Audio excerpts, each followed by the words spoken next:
For Barbaresco 2010 is actually quite good vintage, very much on the aromatic side. The issue for Barbaresco in 2010 was 3 rainy days in September. In between these rainy days, a lot of sunshine like today.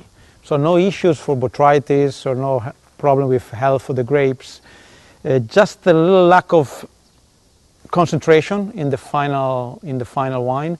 Most of the Barbaresco 2010 that I tasted show beautiful aromatic, a very brilliant fruit and perfume, but they don't have the body, the structure of to what we are used to in these recent days.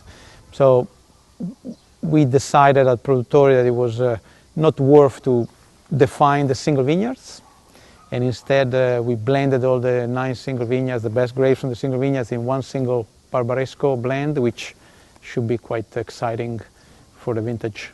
2005 is very similar, but it had a little extra concentration. And go back in the years, vintages that have a nice purity of fruit, but a little less concentration of character. 85 was like that, and then 88 was like that. But again, in those years, we definitely decided to make single vineyards, because those decades were very different. Now we are kind of spoiled or blessed by this extra heat.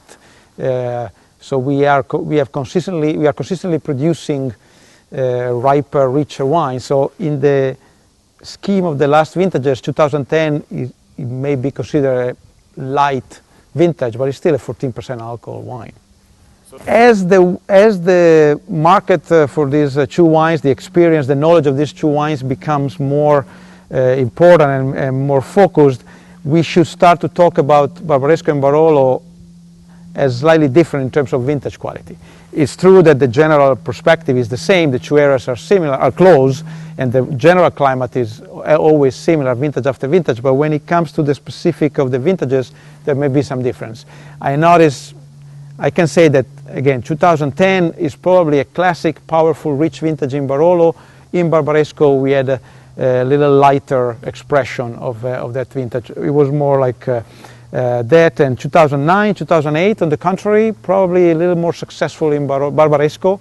Barbarescos from those 2 vintages seems to have a little more structure and personality, while Barolo are a little more easy and friendly. So I would say that we should start to think about the 2 wines in a slightly different way when it comes to vintage scores.